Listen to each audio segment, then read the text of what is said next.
Good morning. We are going to get started with our media availabilities for this weekend's Food City 500 at Bristol Motor Speedway. We're kicking off the day with Kurt Busch, the driver of the number 41 Haas Automation Monster Energy Ford. Kurt, you've had a bit of success here at Bristol. You and your brother are tied for most wins among active drivers with 5 wins at Bristol. Just talk about coming back here to some place where you've been so successful and maybe looking forward to breaking that tie with Kyle. Yeah, I always look forward to coming to Bristol with the atmosphere, the way the track's designed, the way that the intimate setting is so cool for the fans. Just the fact there's no garage area here. We work out on pit road. There's so many little small things that are fun and unique about Bristol. And then the race itself with the pit strategy and how the tires play out, and the low lane versus the high lane. There's so many different things you always have to adjust to and then roll with how things are unfolding throughout the race. And so I think we finished third here last spring. We had a shot to win in the fall race, and I tried to hook the VHT a little too aggressive on the bottom lane on one of the later restarts around lap 400, and actually spun out while leading. I felt pretty low after that moment. And that's the thing that you have to learn from and adjust to and come back the next time around and apply a strategy that will help us get to victory lane. So, with everybody on the team on the 41 car, we couldn't wait to get to this portion of the season. The way that Daytona turned out with the win, everything's so exciting. It's so big. It's winning a championship in reverse. And we had a fog around us for a little bit. And then it was nice to have an off weekend to reset and to get to the short track portion of the season, as well as mix in Talladega coming up in 3 weeks, where we won the last restrictor plate race of so far this year. So looking good on this part of the season, and everything that's ahead of us immediately. All right, we'll open up to questions. We'll start here with Jeff, and then we'll go to Dustin and Bob. Jeff Gluck from jeffgluck.com. Kurt, I'm wondering, since it's supposed to rain most of the weekend, how do you know how much you'll be able to trust the VHT? Do you have any concept of how much grip it will retain when it's wet? Yeah, as far as the VHT, Bristol is a perfect place to apply it to because of the concrete and the fact that they have the drag strip out in the backyard here. And the way a VHT works, it has to be dry, and if it's applied properly, which I assume it will be, that water won't get underneath it, or there won't be any type of moisture issues with it. But yes, it's tough to trust. It's tough to predict because we don't run on it all that much. And a track like Bristol, you need to rub it in. It needs to get groomed in, and with the lack of practice time we might have, it might not be as consistent as we want it to be. So you got to just ease into it. You can't quite trust it right away. It's the same thing as the outside groove. When you're right up against the wall, you can't go there right away.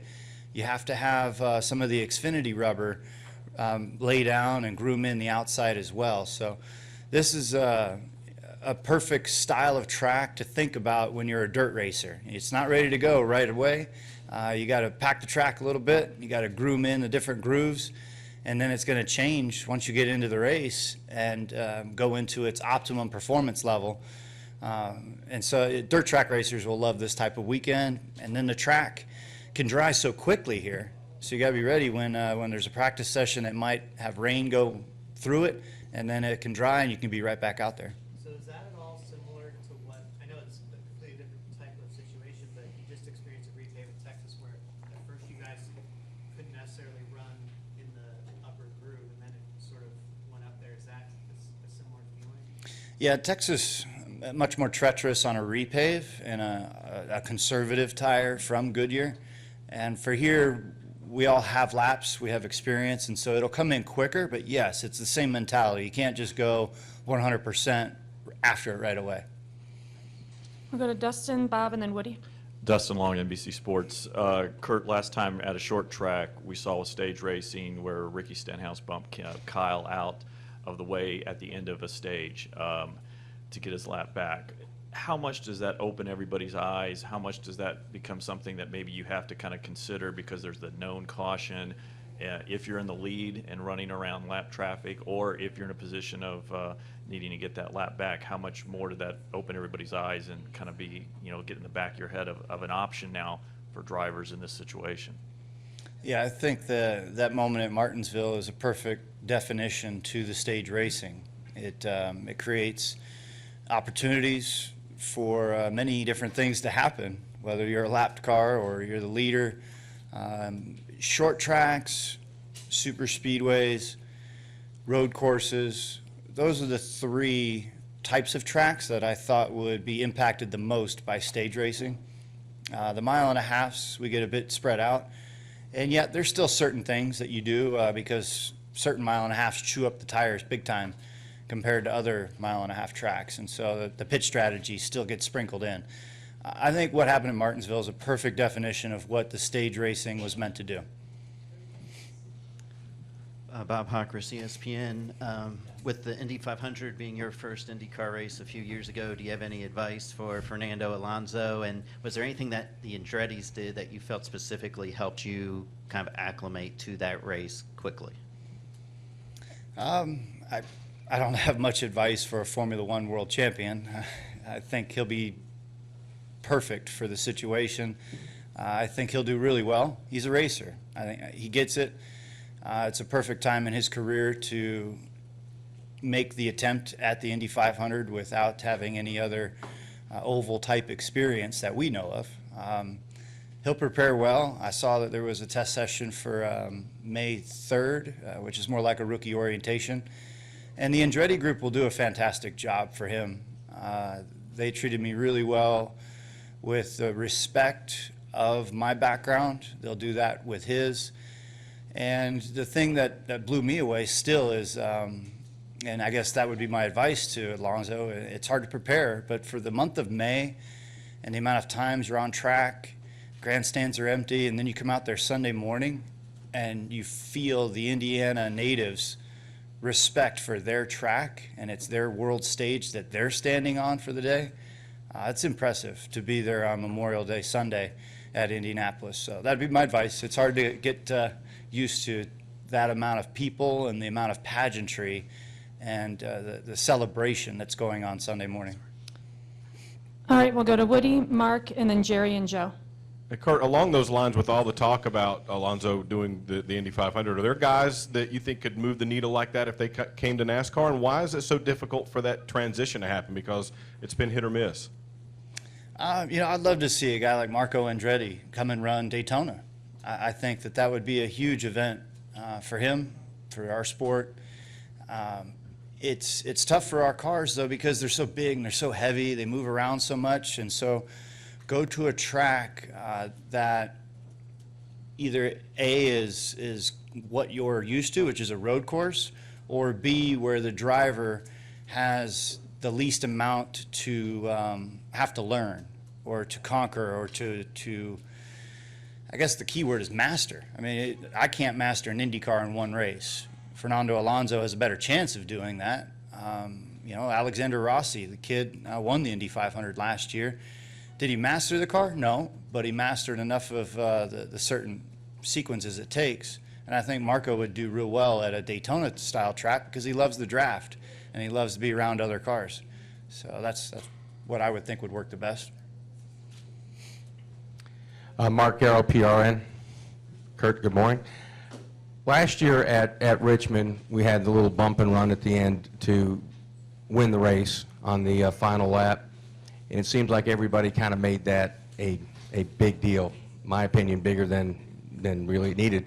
Back in the day, it didn't seem like that was unacceptable. And do you feel like that is unacceptable now, or is it still acceptable to win a race that way, to kind of jam a guy a little bit on a short track, as long as you don't put him in the fence? You hit it on the head right there at the end when you said as long as you don't put him in the fence or he still continues on to finish second and doesn't lose too many spots, so to speak. It's crazy. I mean, we can all go to road courses, which are almost the hottest ticket to get right now, Sonoma and Watkins Glen, because there's so much beating, banging, thrashing. And the way I grew up watching races is that road courses had a little bit more of a gentleman's agreement. So they flip-flopped. And then to your point, a bump and run, and then the chaos that ensued from everybody talking about was that proper or the etiquette And the way that all event turned out, it's just a simple bump and run at a short track. I mean, we all grew up with that. It's just kind of funny how certain things flip-flop and how certain things are digested now. As a follow-up, when do you think that changed to where it became, that was a non-crime and now it's at least a misdemeanor, if not a felony? I don't know. It's been a fun journey on the road courses each year we go on how much is accepted and tolerated, and then as the short track racing has pretty much stayed the same. I mean, as much as we've evolved, I like the short track racing.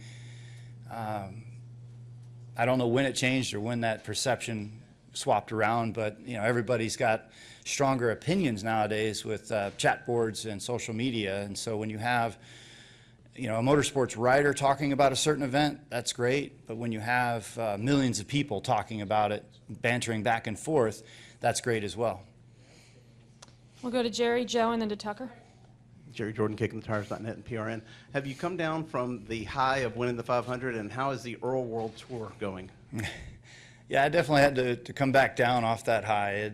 I relished in that victory and the team and just Tony Gibson's emotions from that, and everybody at Stewart Haas. With Tony Stewart winning his first 500 as an owner, Gene Haas, that was one of the last trophies he wanted to put in his, well, it's not one of the last, it's one of the ones he wanted to get the most, because we still have so many more to get. And yeah, the trophy, I dropped it off with the crew guys before the off week started, so I've yet to check back in with where it is, who has it, and where it's been. But it's been a lot of fun to have the trophy and to take it all around and to do fun things with it. So I have to give an update on where's Earl, because I don't even know where Earl is. Joe Menzer, FoxSports.com. Kurt, haven't had so much success here very early in your career. I know the track has changed and all that, but are you kind of surprised that you haven't, haven't come so close so many other times, you haven't won again here? It's definitely gotten tougher with the amount of options there are with the low lane, the high lane, the way that the tires have changed. You know, the races that I won had a nice consistent pattern. It was to be a bulldog on the bottom lane, move guys out of the way, and you know, let the rough edges drag. The new Bristol and where we are now, it's a little bit more finesse, and you have to find the lane that works the best to be able to get by the guy that's already in the best lane, and you can't necessarily just move them because we're all on that ragged edge that close. That high lane, we're all up there running that 15-second lap time, and you're right on the edge of slipping already, and so you're trying to get to the guy and move him, and yet if you do one little extra step, you're going to slide up into the fence, and it's such a large consequence when that happens.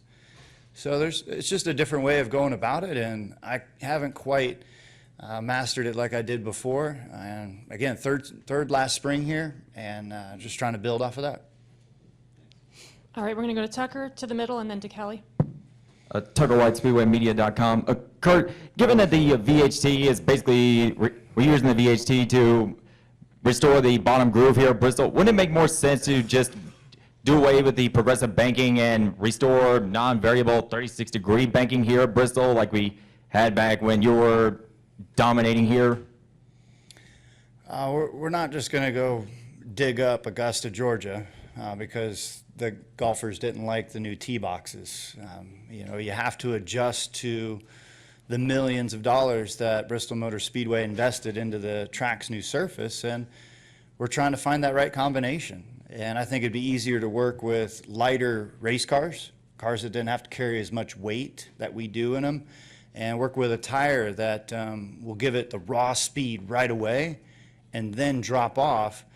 And if a yellow comes out and the tires cool off, the tires shouldn't grip as good as guys that pit and put on new tires. That's what we want to see. We want to see a tire that will have a ton of speed when they're fresh and drop off no matter what. And when you have that, that's when you have the opportunity for guys to come in and pit, grab those fresh tires, and then charge back up through there and look at that cool racing of cars side by side and moving forward, moving backward. So I like the attempt with the VHT, but you can tell they're in the direction of trying to find grip Well, what does that mean? We should just have a tire that would have more grip. Kurt, Mike Lucas, WCYB TV. Kurt, what makes Bristol so much different than the other racetracks on the circuit? Just look at it. You know, there's no other track that's this size, that has this much banking, that holds this many people. I mean, it was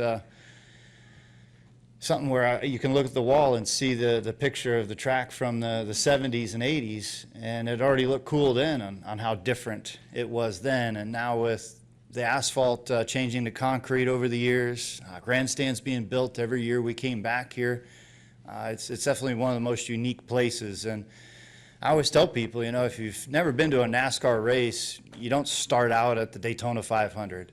You know, you don't start out at Indianapolis. Charlotte is a great place to come and see the heritage of our sport. And if you really want to see the true short track of how our sport found its way up, watching guys like Dale Sr. and Terry Labonte grind it out for wins, and guys like Allison and Yarborough Petty, they all came here to Bristol. And if you conquered Bristol, it was something special. All right, we're going to wrap up here with Kelly. We can get a microphone to her. Kelly Crandall, Racer.com. Kurt, two quick things. All this talk about stage racing and what happened in Martinsville, the other thing about Martinsville that stood out is it seemed like the patience level was gone from lap one instead of kind of slowly developing over the course of that race. Do you expect more of that this weekend, and would you say that's a product of stage racing now on a short track? Yeah, it's funny how there's 500 laps that are posted for the total distance, and yet with the stage racing, we've all gone into the mindset of 3 separate races. And yes, I mean, I would assume that this would be more of the same. We'll see how the practice sessions go with the rain and the amount of consistency within the track. And if it's ready to go hard right away, yeah, guys are going to go hard and try to race for that stage win and get those points. I don't see anything different here than what we saw at Martinsville. And second, in your opening, you talked about how you and the team are excited to get to this portion of the schedule. You have a lot of good tracks coming up. Was the off weekend good in a sense for the team to kind of shake off the last couple weeks? It seemed like you guys were fighting some gremlins with I think for a few weeks there you had like some electrical issues kind of back to back, and things just haven't gone as smooth as you would hope. So are you confident though that things will now trend back up, being at this portion of the schedule that you really like?